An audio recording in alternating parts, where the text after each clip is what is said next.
A paz do Senhor, meus irmãos. Quem mais estava esperando o grupo de louvor aí? Eu principalmente. A gente vai pregar, né? A gente sempre fica nervoso. É o louvor que é a hora que a gente entrega tudo ainda, né? Mas, glória a Deus. Vamos abrir as nossas Bíblias? Muito feliz de estar aqui nessa noite, como sempre. É muito bom ter a oportunidade de louvar o Senhor junto com a igreja. Nós temos este tempo maravilhoso para nos reunirmos e também ministrar a palavra do Senhor nessa noite. Abra comigo Jeremias 31. Eu vou ler na versão NVI. Jeremias 31 e versículo 31 também.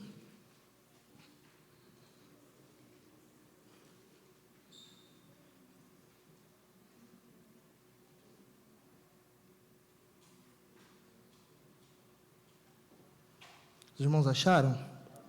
Amém?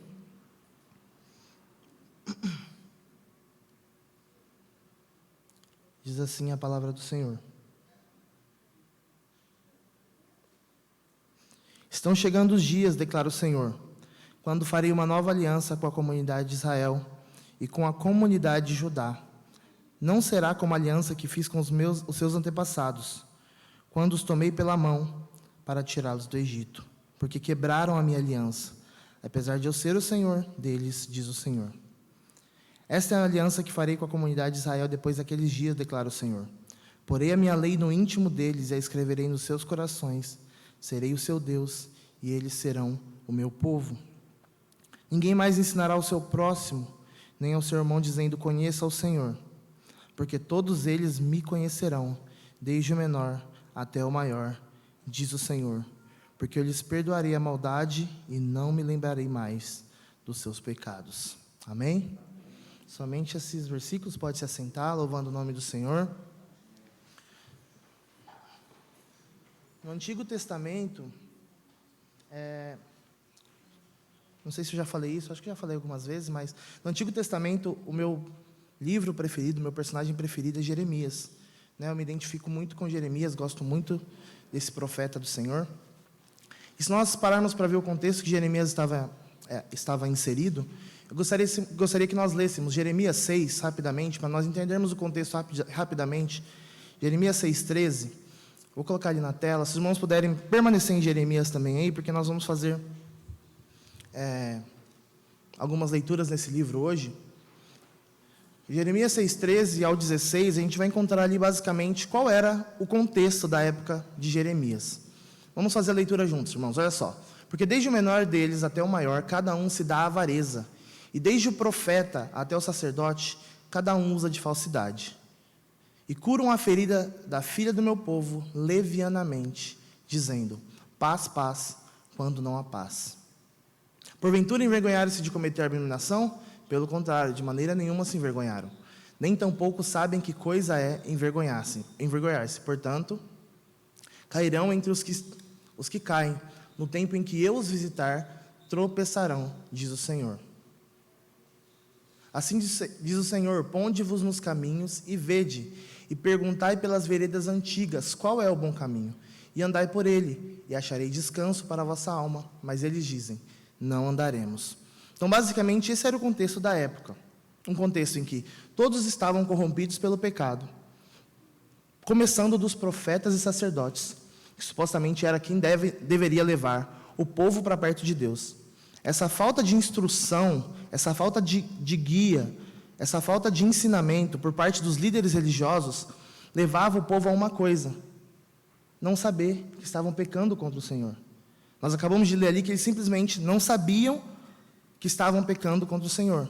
Porque esses profetas e sacerdotes faziam algo interessante: curavam superficialmente a ferida do povo. E falavam paz, paz, quando não há paz. Isso não é parecido aos dias de hoje? Em que a gente vê muitos lugares por aí em que curam superficialmente a ferida do povo. Não é que não curam, mas curam. Pregam um evangelho em que traz as pessoas até Cristo. Mas fala: vem até Cristo, Ele te aceita como está, e é uma verdade. Mas depois fala assim: pode ficar como está, não tem problema, porque o amor de Deus Ele é muito grande por você. Isso é curar a ferida superficial do povo. Isso é dizer paz, paz, quando não há paz. Isso é dizer, está tudo bem, né? Hoje a frase que a gente ouve, está tudo bem. Está tudo bem não estar tudo bem, né?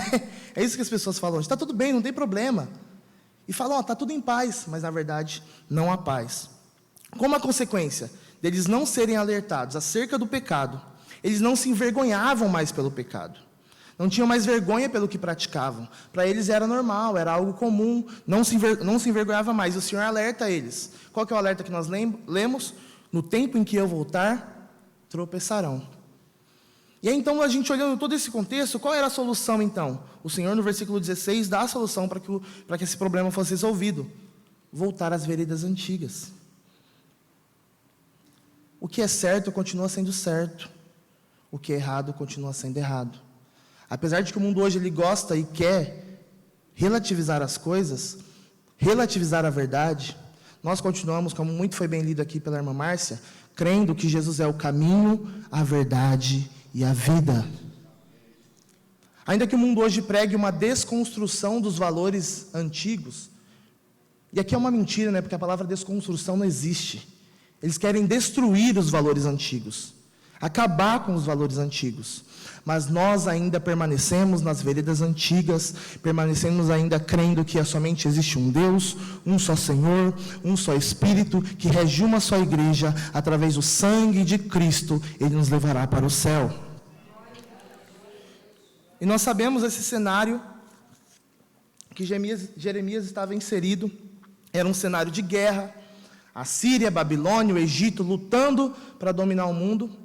E no meio disso tudo ali, dessa bagunça, dessa guerra, estava o povo de Israel. E Deus poderia tirar o seu povo desse contexto. Deus poderia tirar e livrar o seu povo, tirar o seu povo desse meio. Mas por que Deus não fez isso? Porque nós estamos falando de um povo, de uma geração, que não se arrependia mais e voltou as costas para o Senhor. Nós precisamos entender um princípio, antes de nós entrarmos aqui na palavra, na reflexão de hoje, um princípio que é a reciprocidade de Deus. Deus ele tem uma forma de agir, e é uma forma recíproca.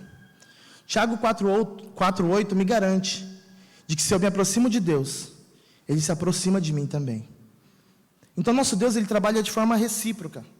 Em Jeremias 25,14, Deus vai usar o profeta para dizer o seu método de agir. Eu lhes retribuirei conforme as suas ações e as suas obras. Gálatas 6,7, não se deixe enganar, de Deus não se zomba, pois o que o homem semear, isso também colherá. Jeremias 5, do 23 ao 25, o Senhor vai ensinar que o temor ao Senhor atrai bênçãos à nossa vida, e a vida de pecado afasta as bênçãos do Senhor para a nossa vida. Então nós estamos falando aqui da reciprocidade de Deus. À medida que eu me aproximo de Deus, Deus se aproxima de mim. À medida que eu me afasto de Deus, Deus também se afasta de mim.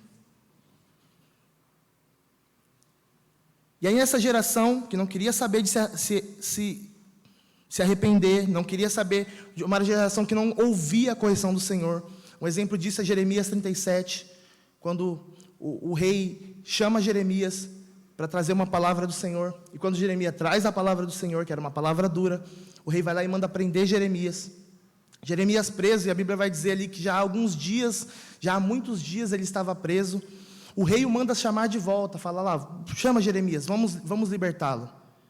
E agora o rei, passou alguns tempos, agora eu fiz uma coisa boa para Jeremias, eu quero saber, Jeremias, e a Bíblia diz que em secreto, ele vai perguntar para Jeremias agora, não mais na frente de todo mundo, Jeremias em secreto, agora qual é a palavra do Senhor? O rei fala assim, passou uns dias, Deus já se esqueceu do meu pecado. E às vezes esse é um pensamento errado, A gente ouve por aí que o tempo cura todas as coisas, Eu ouvi falar que se o tempo curasse todas as coisas, na farmácia só venderia relógio. Não é verdade?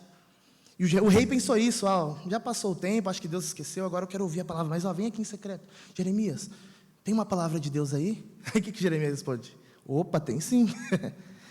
Qual que é então? Você vai ser entregue nas mãos do rei da Babilônia. Eu amo essas partes da Bíblia assim, Jeremias falou, há uma palavra de Deus. E aqui a gente aprende com Jeremias também uma coisa interessante. Porque não é porque o rei fez algo bom para ele, o libertou de uma prisão injusta, que ele corrompe a mensagem dele. Não importa qual seja a circunstância que nós estejamos passando nessa geração, a nossa mensagem, o Evangelho, não pode mudar. Como o Ricardo bem diz muitas vezes, muda-se a forma, mas não o conteúdo. E a mensagem de Jeremias era a mesma. A mensagem dos profetas, de João Batista, era a mesma. A mensagem de Jesus era a mesma. E a nossa mensagem deve ser a mesma. Arrependei-vos, pois é chegado o reino dos céus. É chegado o governo de Deus para as nossas vidas. Como nós ansiamos pelo governo completo e pleno de Cristo sobre as nossas vidas. Eu li uma frase essa semana que eu gostei muito. Essa semana muito se fala sobre política. É impossível, né? E uma frase que chamou muito a minha atenção, falando de reino, falando de governo de Deus. E a frase de certo pastor, não me lembro o nome dele, mas ele dizia o seguinte: qualquer que seja a nossa opção política no domingo, qualquer que seja o nosso voto, qualquer que sejam os números que nós colocarmos na urna, nós iremos colocar chorando, porque nós estamos aguardando um reino superior, nós estamos aguardando um governo perfeito, nós estamos aguardando coisas maiores, nós estamos esperando o reino de Cristo. Mas enquanto a gente não chega lá, nós temos que votar com responsabilidade. Glória a Deus. E é interessante que, como eu dizia, esse rei ele fica esperando, né, o tempo passar para ver se a mensagem de Jeremias mudaria, achando que Deus se esqueceria dos pecados dele. E nós acabamos de ler aqui no último versículo que nós lemos, de Jeremias 31, 34, Deus dando uma promessa: jamais me lembrarei de seus pecados. Isso é muito interessante. Mas Deus ele se esquece de nossos pecados, não porque o tempo passou e já faz uma semana, já faz um mês, já faz um ano, 10 anos. Deus ele se esquece de nossos pecados, porque nós nos arrependemos e cremos no precioso sangue de Cristo, a obra redentora de Cristo na cruz. O sangue de Cristo faz com que Deus se esqueça de nossos pecados. E eu falava com os estudantes do IMPAC semana passada algo muito interessante sobre a justificação, quando a Bíblia nos chama de justos. Isso é muito maravilhoso, porque a gente entende a justificação como um cenário de tribunal, de julgamento, em que Deus é o juiz, nós somos os culpados. Satanás nos acusa, Cristo é o nosso advogado. Essa é a cena. E nós, totalmente culpáveis diante de Deus, o advogado Cristo apresenta a nossa defesa, e Deus bate o martelo e nos declara justos. Mas não é somente Deus apagando o nosso passado e nos dando uma nova vida.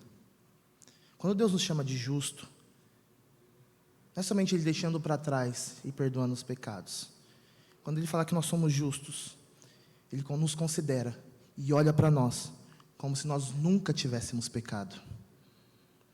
Essa é a grandeza da justificação. Não é apenas Deus esquecendo o nosso passado. Quando a Bíblia nos chama de justos, que nós somos justificados pela fé, Deus olha para nós, ainda que nós não entendamos isso, ainda que a gente não se julgue merecedor disso, mas Deus olha para nós como se nós nunca tivéssemos transgredido a lei. Porque quando Ele olha para mim, Ele vê a Cristo, e Cristo nunca transgrediu a lei. Aleluia. Então, ser corrigido por Deus nos mostra que Ele nos ama e Ele é o nosso Pai.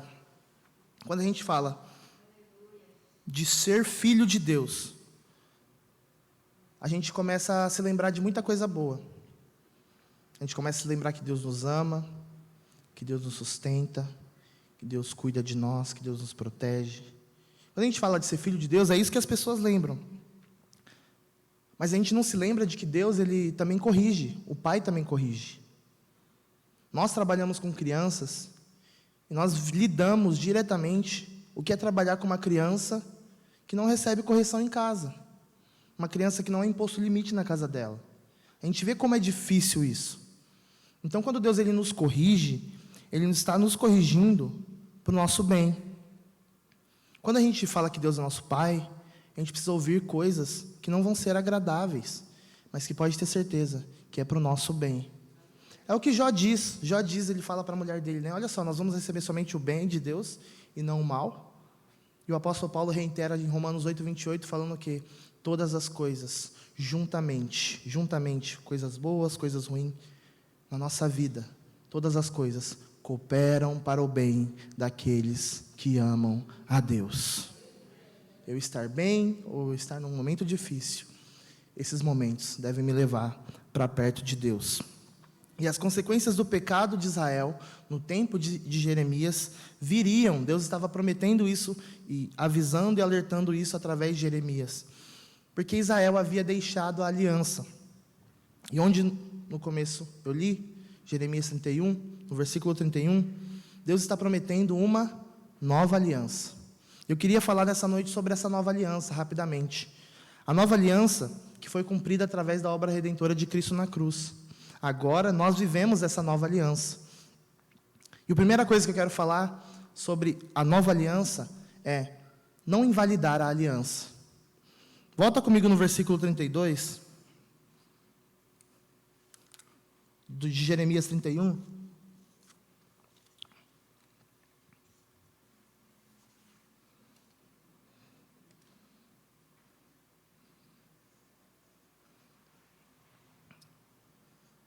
Diz: não será como a aliança que fiz com os seus antepassados, quando os tomei pela mão para tirá-los do Egito, porque eles quebraram, algumas dizem invalidaram, a minha aliança. Aliança aqui significa acordo, compromisso. Quando nós falamos que essa geração, ela invalidou, ela quebrou a aliança, nós estamos falando de que era uma geração descompromissada com as coisas de Deus. Uma geração que era indiferente ao Senhor. Eu acho que não tem coisa pior do que a indiferença. Do que eu estou aqui, mas estou por estar. Eu ofereço sacrifício, mas é porque tem que fazer. Eu faço, mas não estou nem aí. É o alerta que Jesus dá para a igreja, para uma das 7 igrejas da Ásia, lá em Apocalipse. Você não é quente nem frio. Quem dera fosse quente ou frio, mas você é morno, indiferente, leva as coisas de qualquer jeito. Tem o compromisso no papel, mas o compromisso é levado de qualquer forma. Essa é uma geração que não tinha compromisso com Deus, uma geração que não se importava com o que o Senhor se importa, uma geração que não chorava pelo que o Senhor chorava, uma geração que não se alegrava com o que o Senhor se alegrava. Mas nós agora, na nova aliança, temos que aproveitar esse privilégio e não sermos indiferentes, não quebrarmos, não invalidarmos a aliança que o Senhor fez conosco. Jesus disse: este cálice é o novo testamento, é a nova aliança no meu sangue. Ela foi firmada com o sangue de Cristo. Um novo compromisso foi derramado, foi firmado através do sangue de Cristo. E essa nova aliança que nós estamos inseridos hoje, ela é baseada na graça de Deus. João 1,17, o apóstolo João fala: Moisés nos trouxe a lei, mas Cristo nos trouxe a graça e a verdade.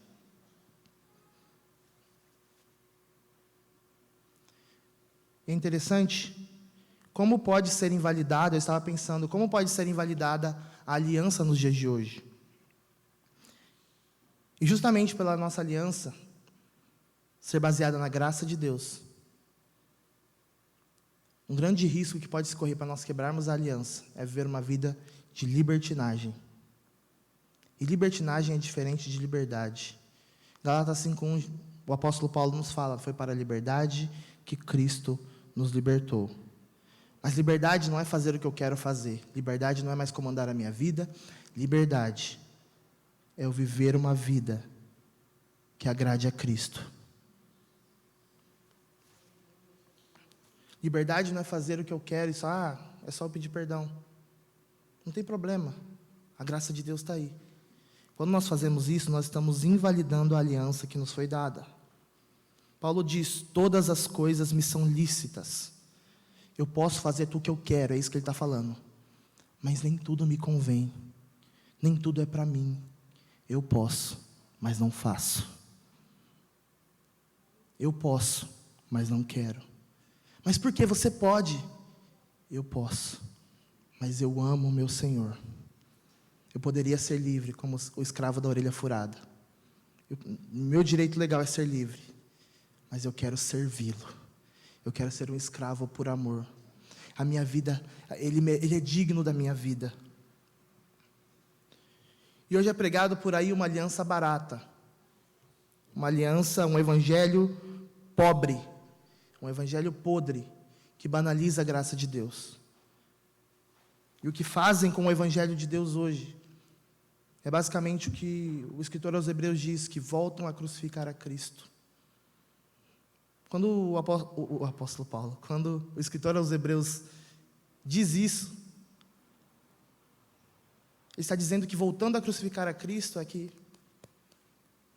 o sacrifício de Cristo não valeu de nada. Estão simplesmente invalidando a obra de Cristo, simplesmente invalidando a aliança que é nos dada hoje.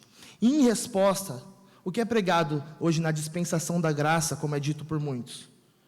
Que não existe mais lei, que a lei foi abolida, que a lei era no Antigo Testamento, que agora nós vemos a época da graça, a gente não precisa cumprir mais nada, eu posso errar o quanto eu quiser, porque Deus me perdoa, eu não preciso fazer mais nada, porque Cristo já fez tudo por mim. Mas eles se esquecem que o próprio Cristo disse: eu não vim abolir a lei, eu vim cumpri-la. Eles se esquecem que eles querem pregar esse Jesus hippie, paz e amor, que só quer ser seu amigo, mas se esquecem que Jesus falou assim: se vocês quiserem ser meus amigos, eles vão fazer o que eu mando. Se esquecem que Jesus disse, eles falam assim, é só amar a Deus e tá bom. Se esquecem que Jesus fala assim, quem me ama, cumpre as minhas palavras. Se esquecem que lá em Hebreus 7,12, fala assim, quando há mudança de sacerdócio, existe mudança de lei. Não está falando que a lei acabou, está falando que a lei mudou. Antes o sacerdócio era outro, agora nós vemos baixo o sacerdócio de Cristo, mas ainda tem lei. Estamos baixo a lei de Cristo.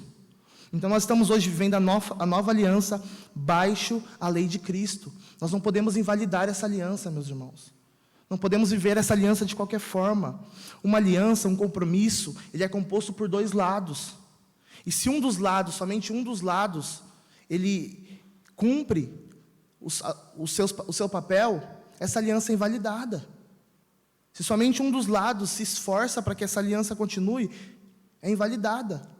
E deixa eu falar uma coisa, o lado de Cristo, o lado de Deus, já foi cumprido, para que essa aliança fosse real.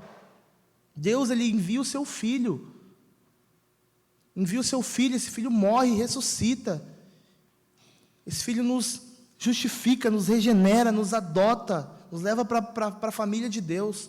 Agora nós não somos mais chamados pecadores, a Bíblia nos chama de santos, ainda que a gente não entenda isso, ainda que a gente não mereça isso. Sabe, tudo que Cristo podia fazer do lado dele, da aliança, Ele podia fazer e Ele fez. Agora, se a gente fica do lado de cada aliança, de qualquer forma, é a mesma pergunta que Deus faz para o povo de Israel, lá em Deuteronômio. E agora, o que o Senhor teu Deus pede de ti? Tendo te livrado, tendo te feito tudo isso que eu já disse, agora o que o Senhor teu Deus pede de ti? Filipenses 1,27, somente portem-se dignamente conforme o Evangelho de Cristo. Está falando, somente isso, é o mínimo que nós podemos fazer. Se torna pequeno, se torna mísero, ridículo, o que Deus pede de nós. Se torna vergonhoso nós não cumprirmos o que Deus pede de nós. Deveria ser o maior ato de vergonha para um cristão viver uma vida abaixo do pecado. O poder do pecado não está mais sobre nós. A natureza pecaminosa ainda está, mas o poder do pecado não está mais sobre nós. Nós não somos mais guiados pela carne. É muito pouco que o Senhor pede de nós. E aí eu vejo os cristãos de internet falando, como é difícil seguir a Jesus. Não é difícil seguir a Cristo. Seguir a Cristo é prazeroso. Ele colocou, como nós lemos aqui, Ele colocou a lei no nosso interior agora. Ele colocou no nosso coração um anseio pela eternidade. Se está difícil seguir a Cristo, tem algo errado comigo. Se eu olho para Cristo e eu vejo dificuldade em segui-lo, tem algo errado. Porque o amor de Cristo, ele me constrange tanto, tanto, tanto, que tudo que eu posso fazer para Ele ainda é muito pouco. Portem-se somente dignamente, conforme o Evangelho de Cristo, é isso que o apóstolo Paulo diz. Então não invalidemos a preciosa aliança que o Senhor fez conosco. Jeremias 2,13, o profeta diz: Israel cometeu contra mim duas maldades. A mim me deixaram manancial de águas vivas e construíram para si cisternas, poços quebrados que não retêm água.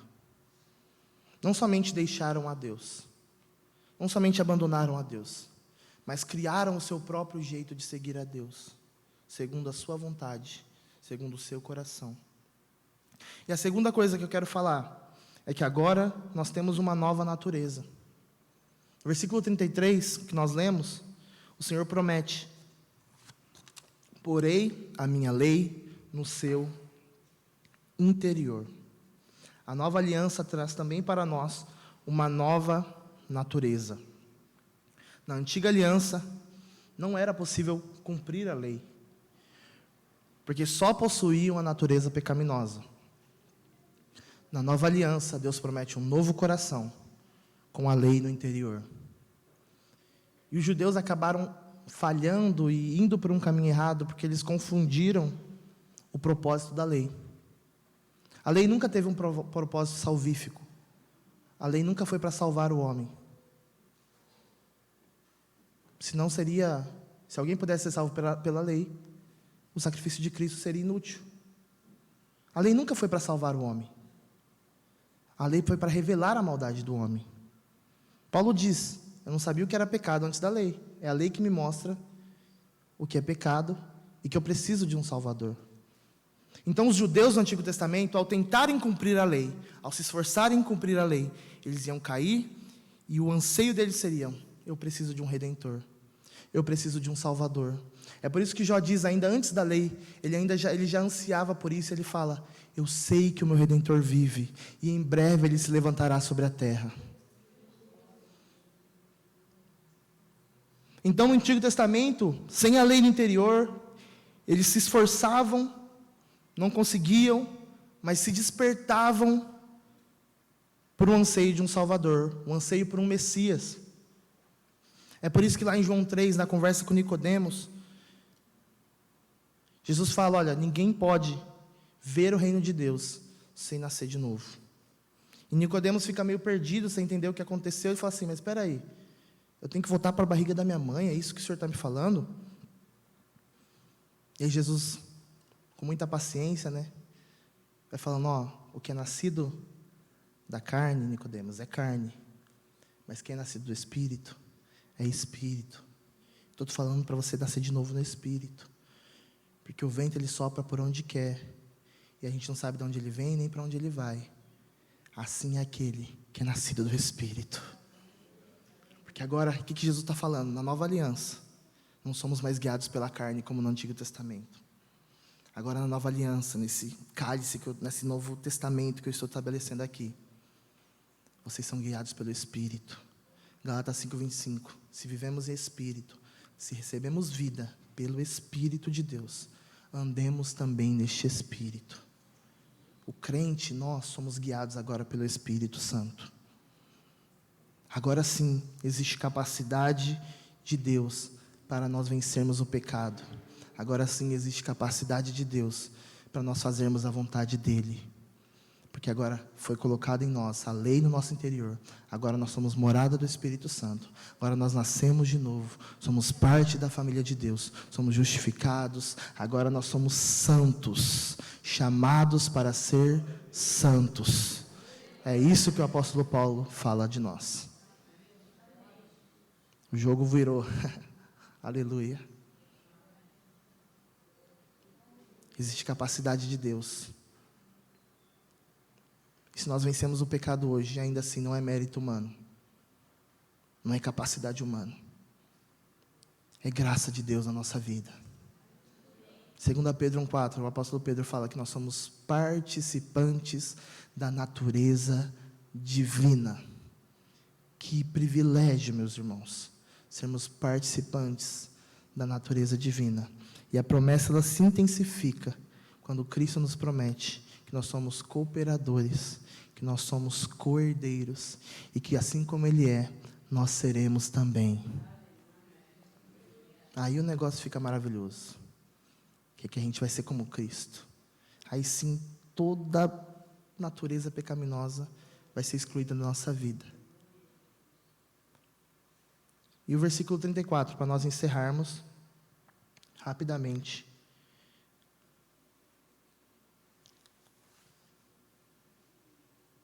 Esse é o versículo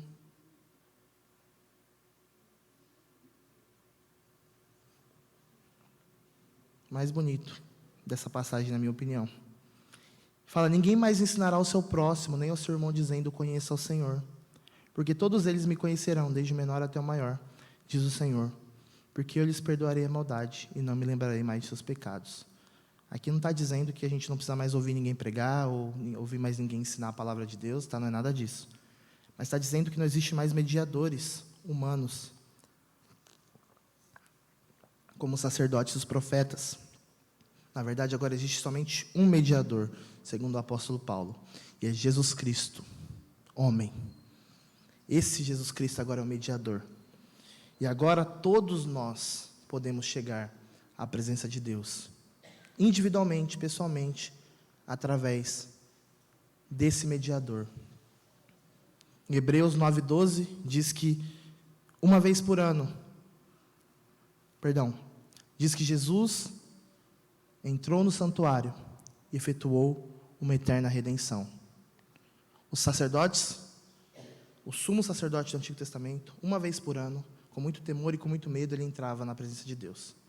Mas Jesus entrando de uma vez por todas no santuário, agora, Hebreus 10:19 me assegura que nós podemos entrar com ousadia no santuário, com ousadia na presença de Deus.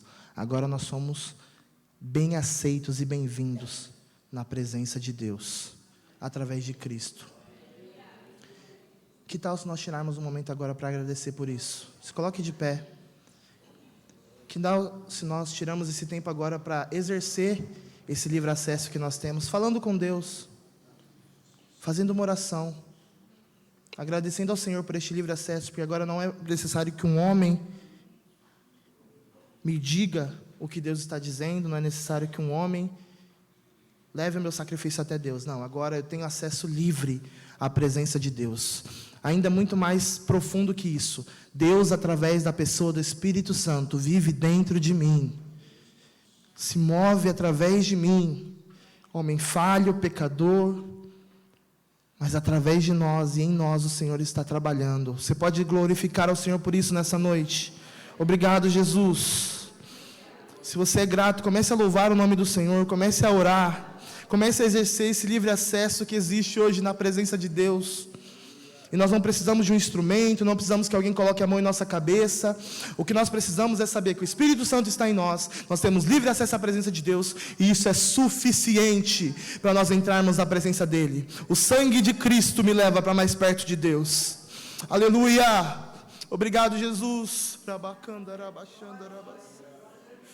Obrigado, Jesus. Porque com teu sangue compraste para Deus homens de toda a tribo, língua, nação, e para Deus os fizeste sacerdote. Obrigado, Jesus. Nós somos agora nação santa, geração eleita, sacerdócio real, povo adquirido. Nós não queremos invalidar essa tão preciosa aliança, Senhor. Não queremos perder este tão grande privilégio, Senhor. Em nome de Jesus, que o Teu Espírito reine sobre nós, governe sobre a nossa natureza pecaminosa, porque nós ansiamos por fazer a Tua vontade, Senhor. Aleluia! A tua igreja te adora, Senhor. Nós somos a tua igreja. Nós, como corpo de Cristo, te adoramos nessa noite. Essa é uma ótima noite para te adorar, Senhor, porque a de ontem já passou e a de amanhã eu não sei se eu terei, Senhor, mas a noite de hoje é perfeita, é oportuna para nós louvarmos o teu nome. Aleluia! Obrigado por este acesso à tua presença. Obrigado porque nós somos bem-vindos, Senhor, na tua presença. Nós somos aceitos não pelo que fazemos, não pelos nossos méritos, mas pelo sangue do teu Filho amado Jesus. O Senhor nos fez teus filhos também. Nós somos da família de Deus. Nós que éramos considerados filhos da ira, agora nós somos chamados filhos de Deus. Obrigado, Jesus, por este tão grande privilégio. Não existe bênção maior que essa. Não existe nada que o nosso coração possa pedir maior que isso, Senhor. Tu já resolveste todos os nossos problemas. O nosso maior problema, Senhor, é que nós estávamos longe de Ti, mas o Senhor tomou a decisão de nos salvar e de nos levar de volta para Ti, Senhor. Obrigado, Senhor. Com o mínimo que nós temos, com o pouco que nós fazemos, Senhor, nós também queremos dar passos em direção a Ti, porque Tu és digno de nossa vida, Tu és digno de tudo, Senhor, Tu és digno de tudo, Tu és digno de tudo, aleluia, Tu és digno de tudo, Tu és digno de tudo.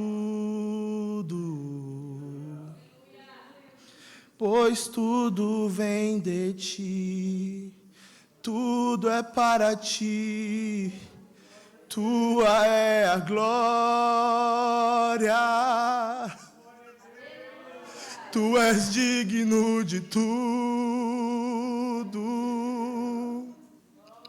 Tu és digno de tudo. Pois tudo vem de Ti, tudo é para Ti, e Tua é a glória. Aleluia, Jesus.